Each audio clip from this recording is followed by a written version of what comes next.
how a tank who doesn't build any damage, not even Sterags, out-damages everybody. That is an eternal question, and you'll have to ask Riot and Freak why they think this should exist, but we don't ask why here, we just say it does, and how can you use it to reach your ranked goals in a few weeks. Now, Skarner can still be used. He was nerfed. This Q does max health physical damage. It scales with AD and HP, unlike his W and E, which scale with just bonus HP. So you're getting a lot of damage just by building health, Mundo style, except here you get max HP. Also, your passive does max HP, which is now magic damage and not just physical damage. So the split damage profile here adds to that as well. But most importantly, what you're looking at is a wolf start, Grump into blue Skarner. We have a Lilia starting on the top side here. We go wards, we see that, which means we can cut up and dive. Oof, if we want to, we could cut up and shadow gank if we wanted to, or we can just sequence down and of course do all the action here. Let's see what we choose to go with. But Skarner, reworked, nerfed, pro play, nerfed again. Still obscene, eat through the turret there so we can eat through the Raptor Pit wall, smash it against the wall, and keep on farming. He still clears, a little bit slower than a lot of other contemporaries, but it's still pretty damn fast, as you can see. Lilia's clear was nerfed as well, so she is also slower, but he's winning right now. We have the good sequencing here, so Wolves, Gromp, Raptors, Krugs gives us the ability to look at this and say, hey, if this is doomed, if this is doomed, you know, I can always cut back and then go back to this and back to this. I call that a clean 6 clear because it simply allows you a lot more reset tempo in the first phase without forcing a gank if you don't have one, right? Like the problem here is if you started normally on blue and there's nothing to do, you're a little bit screwed. But by starting on Wolves, at 4 minutes, you have that fallback and you can obviously look to invade her Raptors as well. So we have a lot of options from the start. Low HP, Zero there. I was going to say Victor because, I mean, who can tell the difference, honestly, at the stage.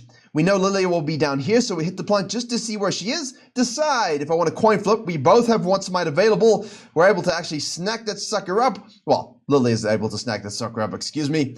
Miss Sortings. Galio has Prior. And look at this. Look at this. Like, Lilia is one of the good skirmishes and disgusting champions in the game early, even though she does scale. Now, the Skarner has just eviscerated her soul.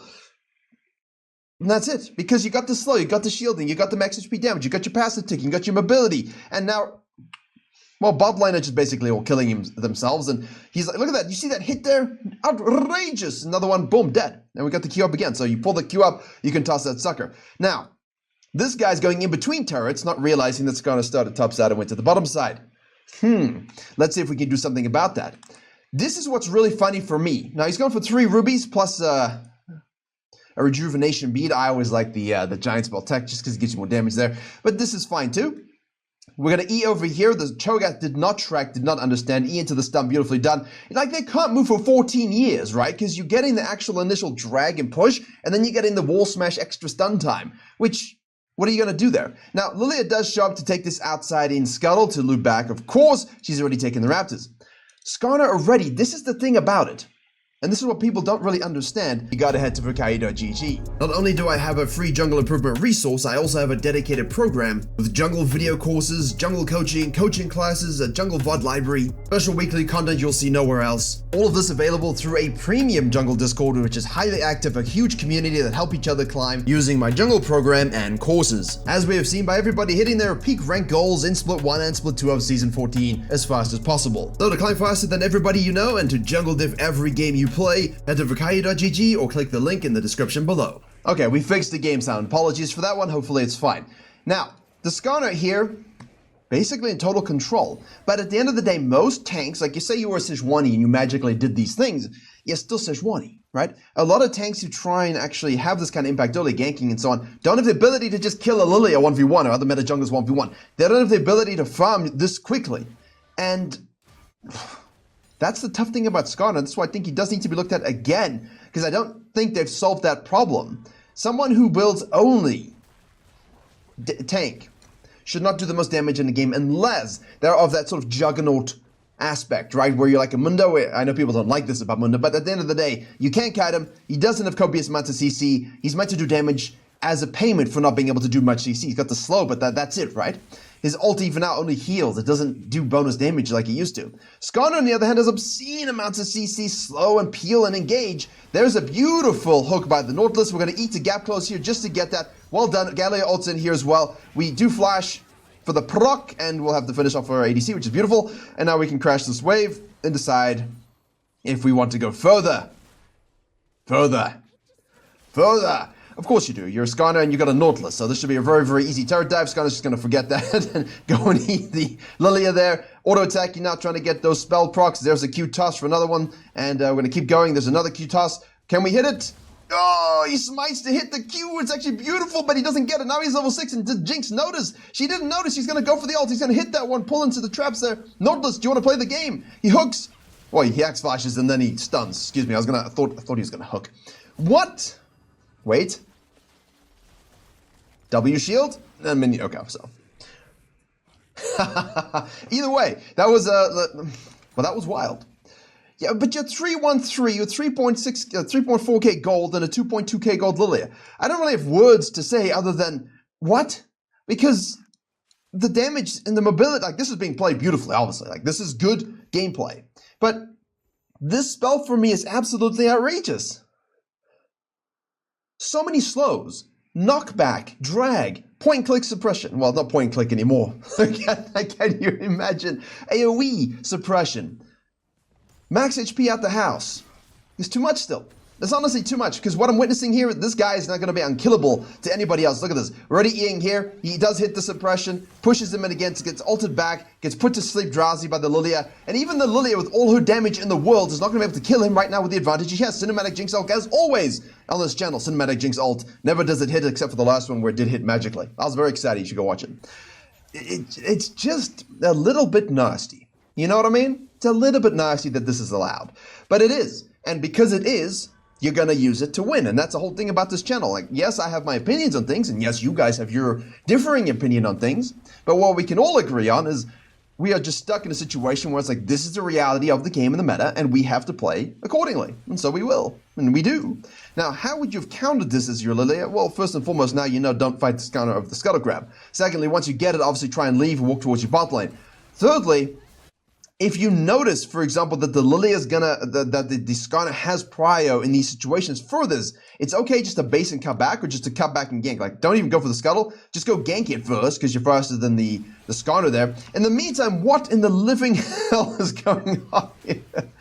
They're in a drawn-out fight. Everybody's respawned up. Skarner's going to join in here again. His ult is available now. We do have E available, plus the W, so we're going to use our E across, hit a beautiful stun back into the Azir against the wall, and now obviously if we want to use ult we can do, we actually miss it unfortunately, and we do fall. So a little bit of greed here, trying to help our team. Remember, if your team want to die, let them die, especially if it's a dumbass play and you can carry on farming and keep your advantage. So don't, I know as a tank, you know, our nature is a bit more to help there and peel and disrupt, sure, but in this particular case, you're hard winning the game, so no reason to throw in your shutdown and your corpse with your teammates' corpses. So fall back to this, take this, go back to base, get your heart steal, and then you can focus on stacking it like a human being. Now, Dragon is on the map.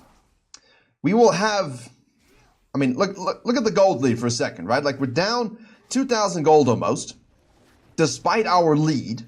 Lilia is now going to start to ramp up her sequencing very easily. She'll be able to lap the Skarner at some particular stage. Skarner does move quite quickly, but again, while he is a little bit ahead early and he does what he does, he's not going to have the same level of sequencing power as these other carry junglers. We hope. So we'll do our red here into the Krugs and basically look to sequence up. We could cut in for some contest or snack, but, you know, like this guy is looking a little low on the mana juice.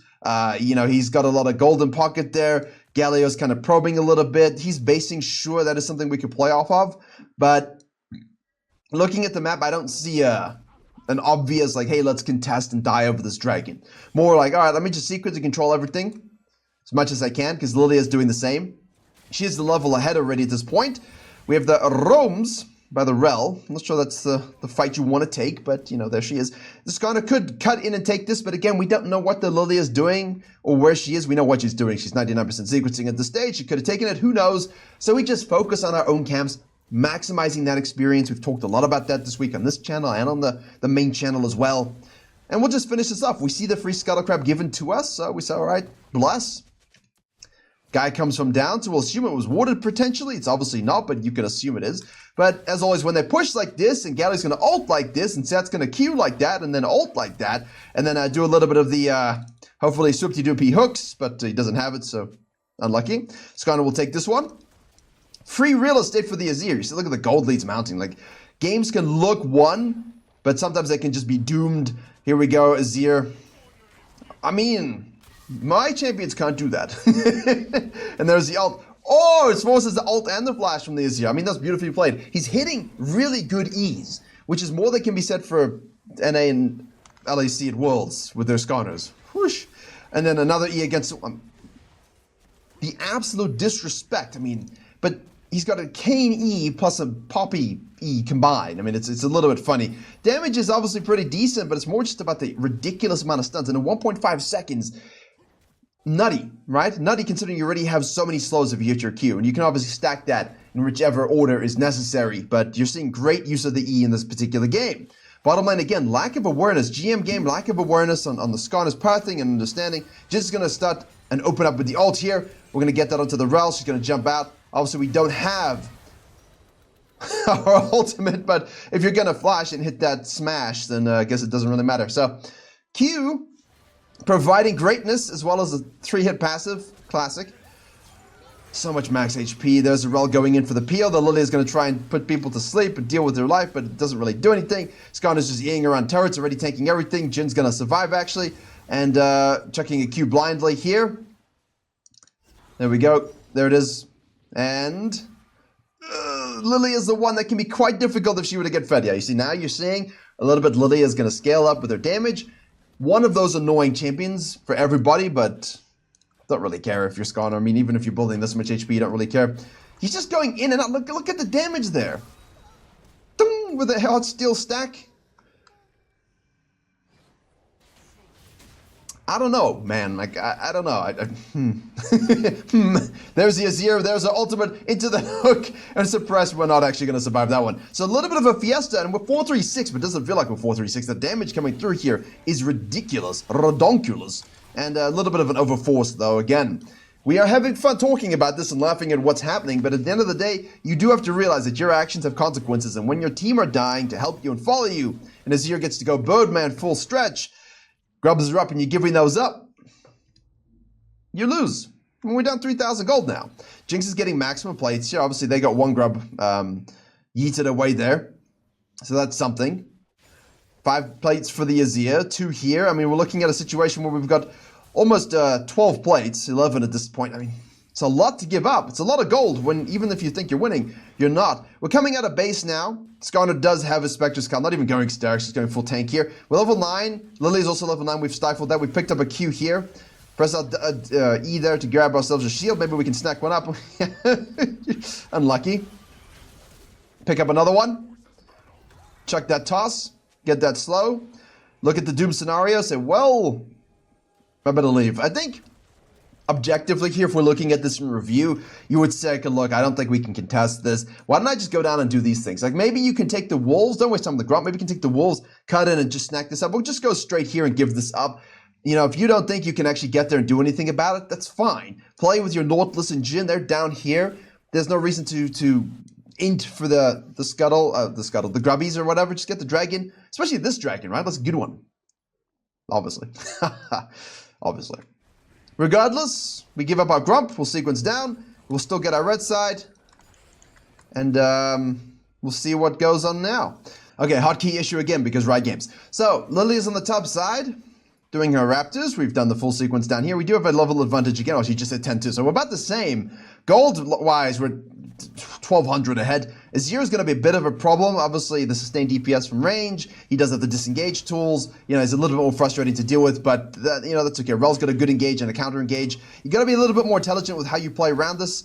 Damage-wise, Rel is hard to kill, but you can see there, double max HP, magic, and physical. And we'll just kind of zone a little bit. We'll get poked out. We do hit the Q there. Jinx is overcommitting quite greatly. Gallia is only level 9. He's on 2 levels. So we see 2 people here. We see this one shove here. You pick where you want to go. I do kind of like killing the Jinx, but obviously if you feel you can 2v1 this. For me, it's like you see the numbers, right? I'm walking into hell here. Rel decides to give us a freebie against the wall. Azir's rotating over, but it won't matter, maybe? Oh, Rel tanky. There's the swirl seed from the Lilia. So now we're making dumb decisions a little bit as well. You can be killed against this comp when they have that lead. I would have preferred maybe just to try to do something here. Just do the dragon.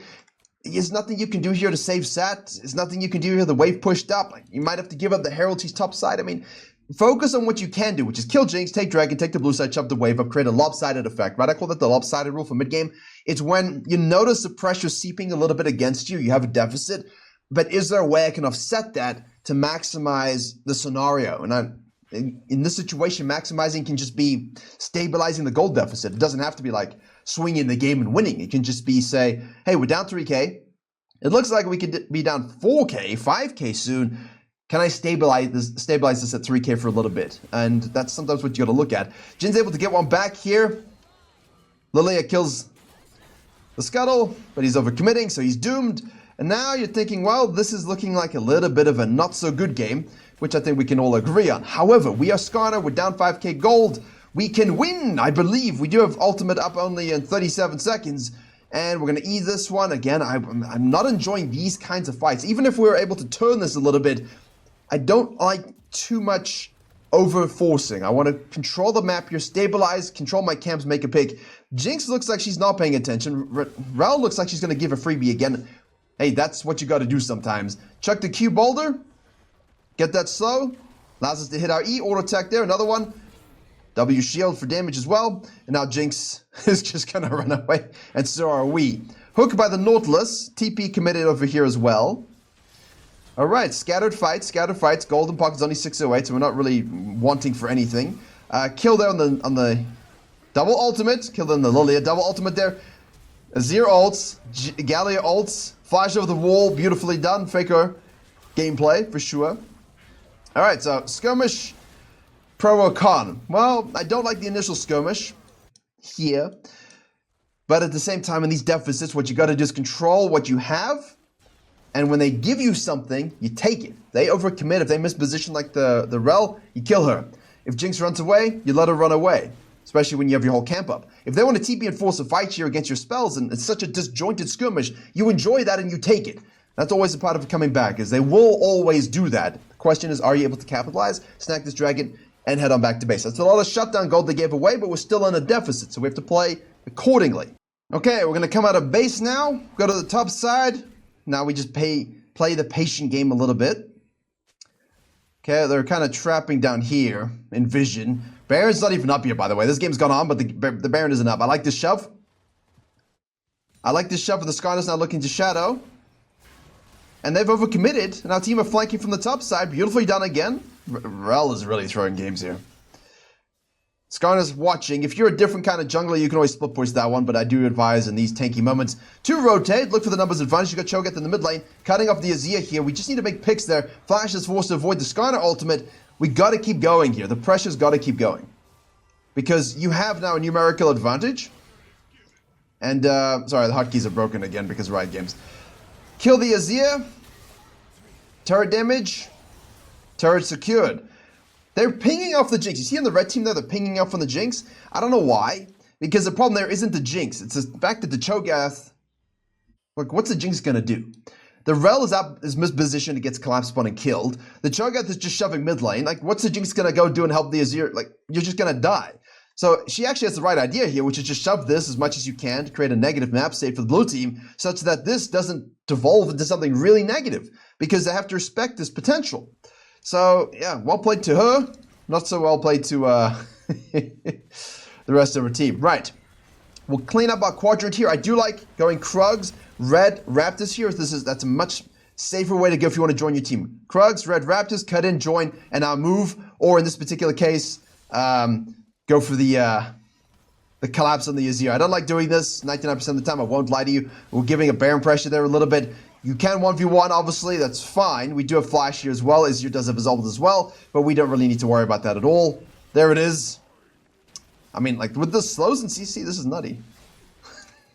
How many tanks in the world can even handle an Azir and stay stuck to him like that? I mean, plus the damage. Our team does a good job here. We can shove here. This is all good. I'm okay with the play in principle, but if your team are a little bit more, you know, not so good, and they all die here, you're giving up free Baron pressure, whereas if you were here and Azir was down here, you could make plays before it became a problem, right? But, yeah. Such is life. So, we get the kill, and now we're looking to take this Grump and maybe trap a little bit. 43 seconds of the ultimate. There's no way she just gives us this kill, right?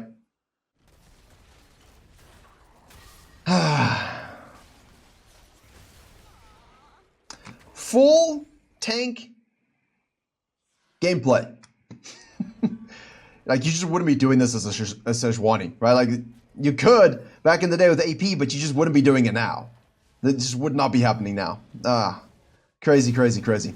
Azir just kills the Nautilus. The supports are competing for the dumbest decision. He's just going to keep farming here and wait for the map to kind of position better. We have everybody going topside. Dragon spawning soon. We're going to take this and look back. That's fine. We see the Lilia there. Can we make a pick? We hit the E, obviously. And you just keep, I don't know, you know. I don't want to sensationalize the beauty of these plays. I mean, they're high elo team backing him up, recognizing the situation. We do get the Dragon anyway. In your low MMR games, please make sure you are there for the objectives, for the team fights. Don't try and split off too much like this. It will cost you just a small change in game style required depending on your MMR. Please think about that a little bit. Much like, you know, YouTubers with 2 million subs can, with a 1 million view return base, they can title things a little differently than if you're starting a new channel, right? So, like, it's just nature of the game. Nature of the game. Nature of the game here is that that's a dead Cho'Gath, I think. Ha ha. Good night. And that'll be Baron. I think Jinx is now just split pushing bottom lane. This is really interesting because the Skarner has forced the entire map to be basically his bitch the entire game. And because he can basically play the role of split pusher, assassin, flanker, teamfighter, engager, peeler, and objective snacker, and basically everything, there's no one anything can really do at this particular point. And yeah, there was a point where they could kill him, but that point is now gone. You know, and that's really the interesting aspect about this champion. You will see in the match history link description below, most damage by far. It's not even close. And obviously, it makes sense when you look at this. But his E's have been absolutely exquisite. I will say that. Like, these are beautiful E's. It's beautiful Skarner gameplay. The question more so is, should it exist? Probably not, but it does. He's doing it. If you don't like it, you can ban it. You can obviously counter it with better jungling. The Lilia did not do better jungling. She's down 3 levels. She's the one champion that maybe could do something about this if she played it differently. And she didn't, you know, but credit to the player, not credit to the designer, but it's a strong package. If you're looking to climb by the end of the season, you know, why not become an unkillable guy that doesn't need to build damage? I mean, that's absolutely massive. Because you don't need to build it to do it. And that's what we're talking about lately. It's just, can you play something to climb and carry your teams to reach your goals? That is the game. Skarner is one of the best at doing that.